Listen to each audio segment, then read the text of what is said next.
that the Commonwealth should call for the resolution of outstanding disputes among member states with greater urgency and press for the respect of international law and implementation of UN Security Council resolutions.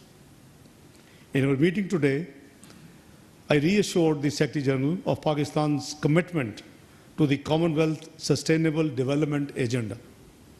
Pakistan's vision of regional connectivity and trade matches with the Commonwealth Connectivity Agenda. We are confident that the digital and physical connectivity clusters of the Commonwealth can contribute to developing strong partnerships among the member countries in terms of trade and connectivity.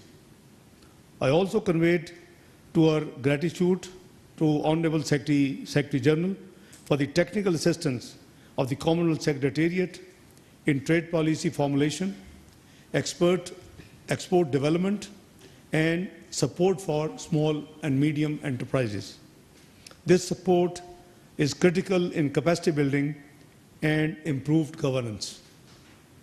We see vast opportunities for collaboration with the Commonwealth in realizing our development goals, particularly in education, skills development, youth and women empowerment, health, and environmental preservations.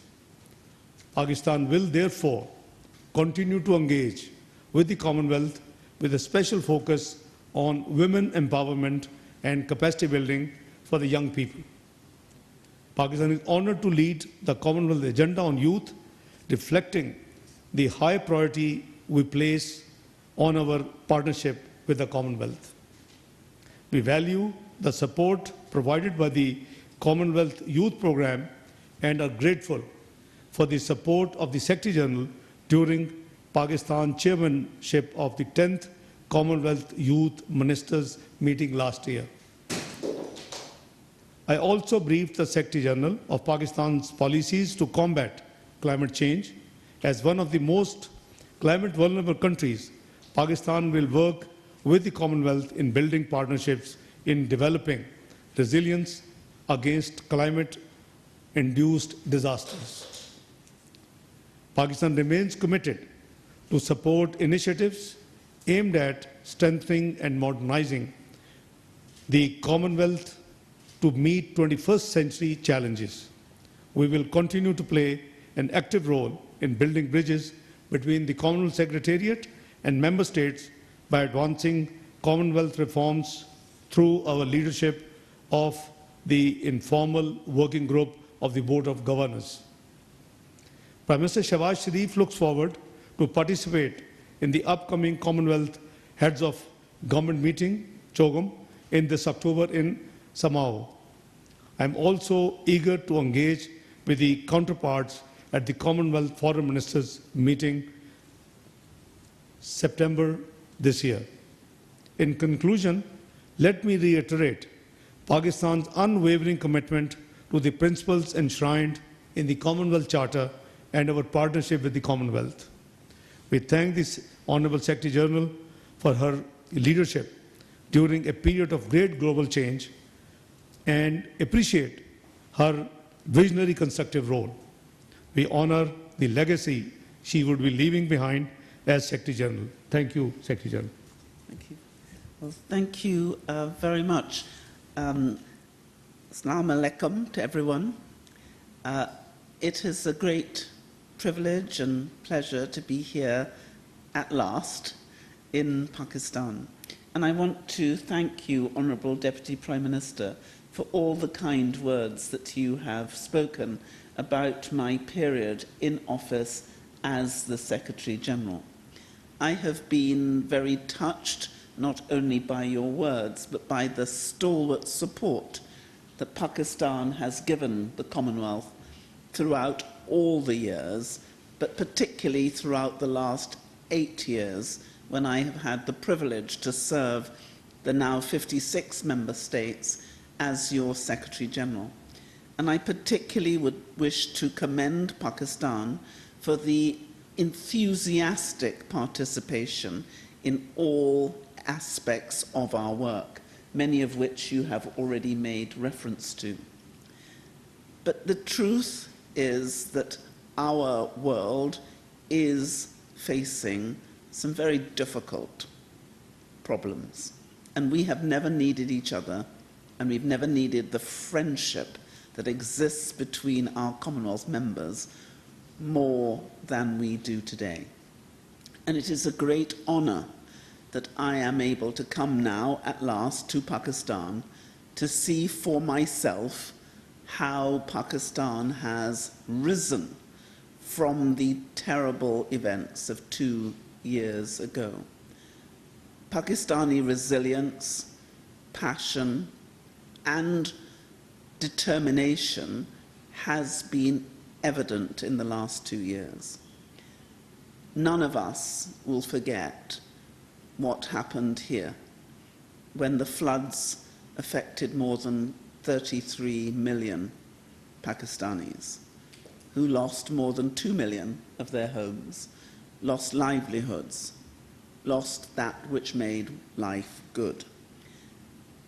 And it was our privilege and our pleasure to stand in solidarity with Pakistan during those darker days, but it's my pleasure to come and celebrate now with Pakistan as you rise from those difficulties.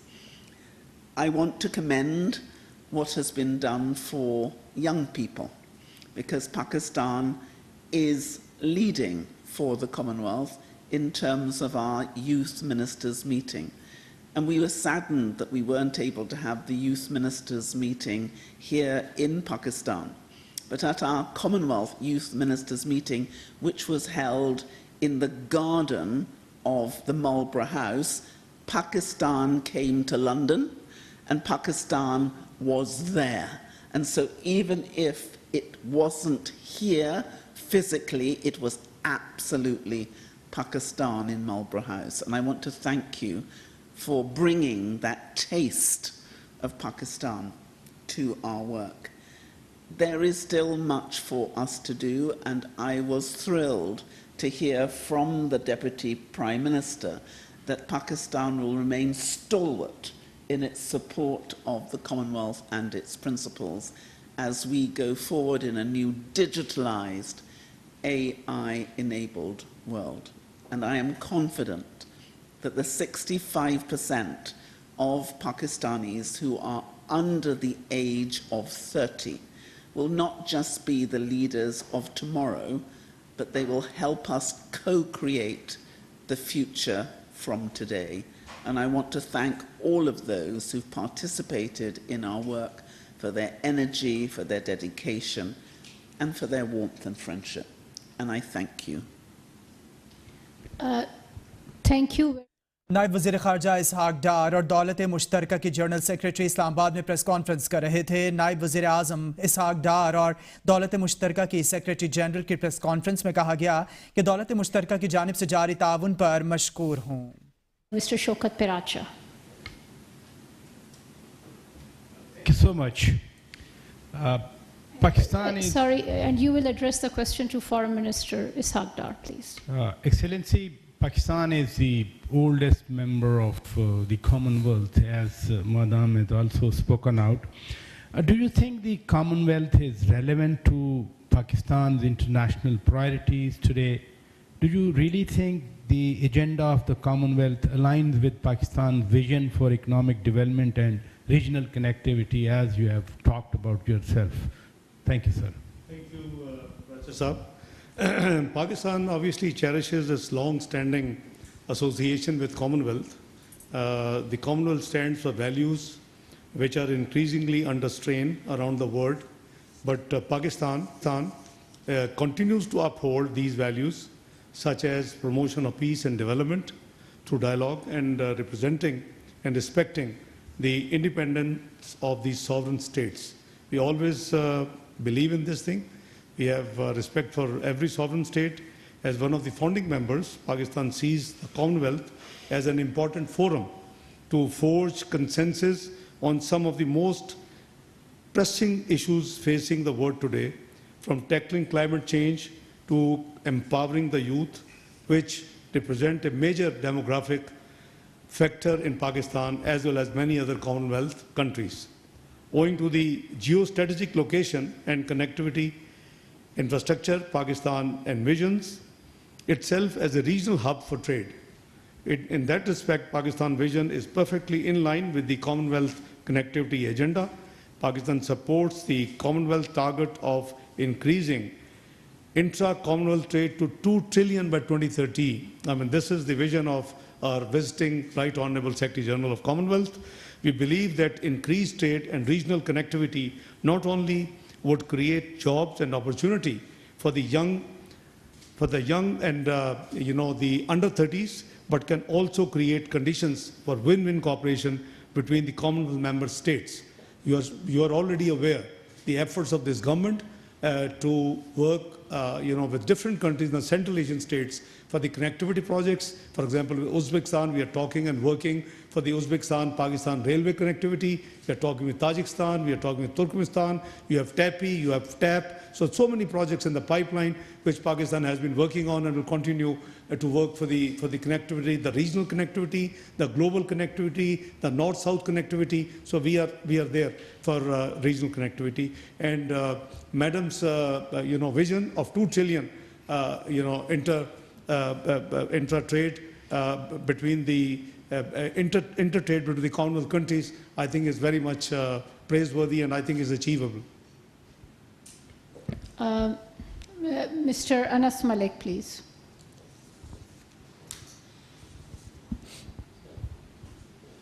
Thank you so much, spokesperson. My questions to the visiting dignitary.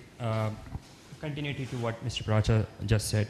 Pakistan has been waiting for Commonwealth reforms, but in the increasing multipolarized environment, what reforms and measures is the Commonwealth itself taking in order to stay relevant in the 21st century?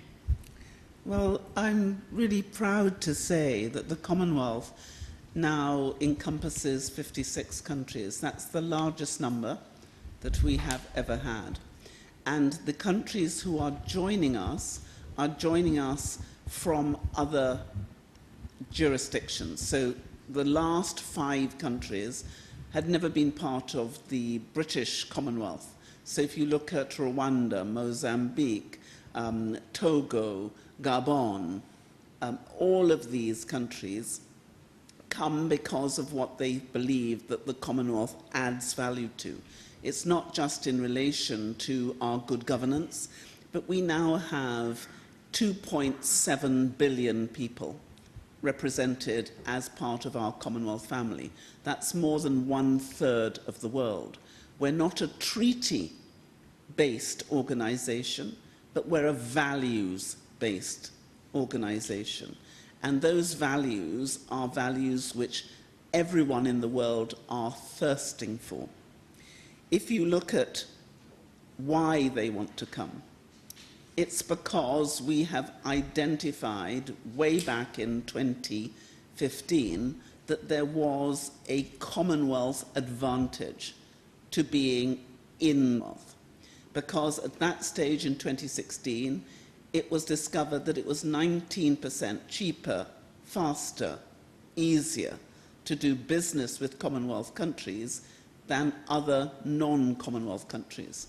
And that's because we share the same parliamentary system, similar institutions, similar rule of law, and we speak the same language. So it means we can do business more easily. And from the moment I became Secretary General, I posited the question, could we move that 19% to 30%? What if it was 30% cheaper, easier, faster? That has been the driver. We are now at least...